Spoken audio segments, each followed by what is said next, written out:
Hello friends, welcome to மல்லி உலகம். இன்றைக்கி நான் புசு புசுன்னு சாஃப்டான இட்லி எப்படி செய்யறதுனோ நல்ல கிறிஸ்பியான தோசைக்கும் ஒரே மாவு தான் நான் எப்படி அரைக்கணுன்றதை சொல்ல போகிறேன். ஃபஸ்ட்டு 4 டம்ளர் இட்லி அரிசி தலை தட்டை அப்படியே எடுத்திருக்கேங்க. அப்புறம் உளுந்தம்பருப்பு 1 டம்ளர் எடுத்திருக்கேன். அதே டம்ளரில் தான் நீங்கள் தோல் உளுந்து வேணாலும் போட்டுக்கலாம், இல்லைனா இந்த மாதிரி தோல் இல்லாத முழு உளுந்து வேணாலும் யூஸ் பண்ணிக்கலாம். வெந்தயம் 1 டேபிள் ஸ்பூன் எடுத்துக்கிறேன்.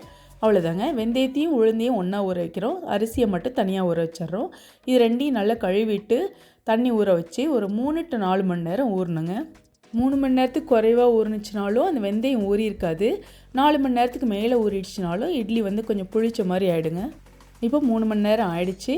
இப்போ நான் கிரைண்டரில் ஃபஸ்ட்டு உளுந்தம்பருப்பை போடுறேன்.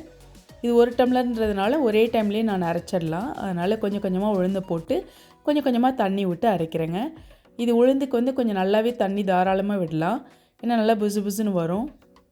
உளுந்தம்பருப்பு சீக்கிரம் மசிஞ்சிடும், ஆனால் வெந்தயம் கொஞ்சம் டைம் ஆகுங்க. அதனால் கொஞ்சம் நல்லாவே அரையிட்டோம். ஒரு 20 to 25 மினிட்ஸ் ஆகும் உளுந்து அரைக்கிறதுக்கு. பாருங்கள், இப்போ நல்லா மசிஞ்சிருச்சு. வெந்தயம் சுத்தமாக இல்லை.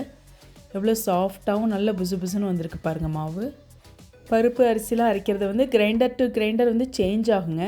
இப்போ இந்த கிரைண்டர் 20 மினிட்ஸ்லேயே அரைச்சிருது. இப்போ உளுந்தம்பருப்பு அரைச்சாச்சு. நான் பிளாஸ்டிக் கண்டெய்னரில் நான் எடுத்து வச்சுட்டேன். இப்போ நான் அரிசி அரைக்க போகிறேன். அரிசியை இந்த கிரைண்டரில் 4 டம்ளர் ஒரே டைமில் அரைக்கலாம். அதனால் கொஞ்சம் கொஞ்சமாக ரைஸ் போட்டு கொஞ்சம் கொஞ்சமாக தண்ணி விட்டு அரைக்கிறேன். இப்போ எல்லா அரிசியும் போட்டாச்சு. மூடி போட்டு அரைக்கட்டும். 7 மினிட்ஸ் போதுங்க. பாருங்கள், 7 மினிட்ஸ் ஆகிடுச்சு. நல்லா மசிஞ்சிருச்சு. அரிசி மட்டும் கொஞ்சம் லைட்டாக அப்படியே ரவை மாதிரி இருக்கணுங்க. அப்படி கையில் அப்படி தேய்க்கிறப்போ, விரலில் அப்படி தேய்க்கிறப்போ லைட்டாக கரகரப்பாக வரணும். அது இந்த ரவை சைஸ்க்கு இருந்தால் போதும். ரொம்ப பெருசாகவும் இருக்கக்கூடாது, ரொம்ப பேஸ்ட் மாதிரி ஆகிடக்கூடாது. அப்புறம் இட்லி நல்லாவே வராது. இப்போ அரிசியும் அரைச்சாச்சுங்க. இப்போ நான் அதே கண்டெய்னர்லேயே நான் ஊற்றுறேன் அரிசி மாவையும். அடுத்தது உப்பு சேர்க்குறேங்க. 4 டம்ளர் அரிசின்றதுனால 4 டீஸ்பூன் சால்ட்டு போட்டால் கரெக்டாக இருக்கும். உங்களுக்கு இன்னும் கொஞ்சம் ஜாஸ்தி வேணுன்னா சேர்த்துக்கோங்க.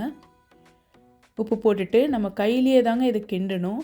கையை நல்லா கழுவிட்டு நம்ம அப்படியே நல்லா மிக்ஸ் பண்ணணும். அடியில் அரிசி மாவுலாம் இருக்கும், மேலே உளுந்து இருக்கும். அதனால் 2 மிக்ஸ் ஆகிற அளவுக்கு கையை விட்டு நல்லா மிக்ஸ் பண்ணணும். அதே மாதிரி கரண்டியில் கிண்டாமல் கையில் கிண்டுறப்போ குட் பாக்டீரியாலாம் நல்லா ஃபார்ம் ஆகிட்டு ஈஸியாக ஃபெர்மெண்டேஷன் ஆகிடுங்க. இப்போ இது பிளாஸ்டிக் டப்பான்றதுனால நான் கொஞ்சம் மாவு எடுத்து எவ்வளோ தூரம் இருக்குன்றதை நான் அந்த எடுத்துகிட்டு நான் கொஞ்சம் அளவுக்கு வைக்கிறேன். ஸோ அப்போ எவ்வளோ தூரம் பொங்கி வந்திருக்குன்னு தெரியும். இப்போ பாருங்கள், காலையில் ஆகிடுச்சு. 8 மணி நேரம் ஆகிடுச்சு.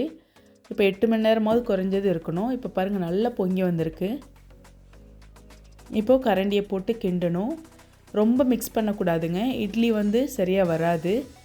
முன்னாடி இருந்த அளவை விட 1 இன்ச் அளவுக்கு பொங்கி இருக்குது. மாவு புளிக்கிறதுக்கு 6 to 8 மணி நேரம் விட்டால் போதுங்க.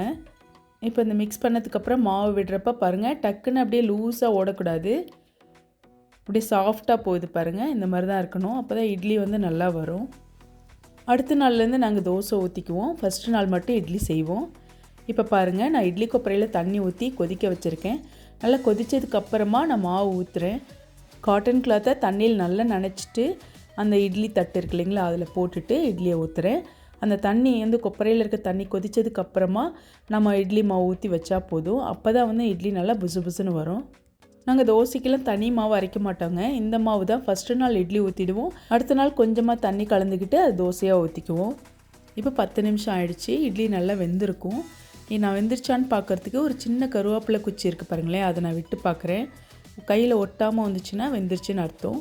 பாருங்கள், ஒட்டவே இல்லை, வெந்துருச்சு. இப்போது இட்லி அந்த கிளாத்தோடு ஒட்டிகிட்டு இருக்குங்க. அதை நம்ம ஈஸியாக எடுக்கிறதுக்கு கொஞ்சமாக தண்ணி அந்த துணியில் அந்த இட்லி கேப்பில் கொஞ்சம் கொஞ்சமாக விடுறோம். ட்ராப்பாக விட்டுட்டோம்னாக்க நம்ம இட்லி எடுக்கிறதுக்கு ஈஸியாக வரும். இப்போ பாருங்கள், நான் இட்லி எடுக்கிறேன், எவ்வளோ ஈஸியாக வருதுன்னு பாருங்கள். இட்லி வெந்த உடனே ஹாட் பாக்ஸில் எடுத்து வச்சுருங்க, சூடாகவே இருக்கும். இப்போ இந்த இட்லியோட உங்களுக்கு பிடிச்ச சட்னியோ அல்லது சாம்பாரோ வச்சு சாப்பிடுங்க.